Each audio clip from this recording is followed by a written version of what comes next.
നെട്ടൂരിൽ കാളയുടെ കുത്തേറ്റ് KSEB ജീവനക്കാരൻ ആശുപത്രിയിൽ. KSEB ജീവനക്കാരനായ നെട്ടൂർ ചെറുകാട്ടിൽ വിനോദ് വളർത്തിയിരുന്ന കാളയാണ് വിരണ്ടത്. ഇന്നുച്ചയ്ക്ക് 12 മണിയോടെ വെള്ളം കൊടുക്കാനായി കെട്ടിയ സ്ഥലത്ത് നിന്ന് വീട്ടിലേക്ക് കൊണ്ടുപോകുന്ന വഴി കാള അക്രമാസക്തനായി ഉടമ കൂടിയായ വിനോദിനെ ആക്രമിക്കുകയായിരുന്നു.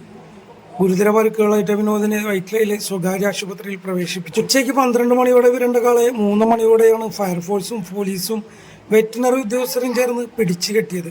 വിനോദിന്റെ കൈക്കും കാലിനും ഒടിവുണ്ടെന്ന് ആശുപത്രി അധികൃതർ പറഞ്ഞു. നഗരസഭാ chairman Antony Ashamparambil, division councillor Mini Shaji, councillor Molly Denny തുടങ്ങിയവരും സ്ഥലത്തെത്തി. കാളയെ അതിസാഹസികമായാണ് വാഹനത്തിൽ കയറ്റി കൊണ്ടുപോയത്. വിരണ്ടോടിയ കാളയെ അതിസാഹസികമായി നാട്ടുകാരാണ് പോസ്റ്റിൽ കെട്ടിയിട്ടത്. ഈ കാള ഇതിനു മുമ്പ് നിരവധി വാഹനങ്ങൾ ഇടിച്ചു തകർത്തിട്ടുണ്ടെന്നും പറയപ്പെടുന്നു.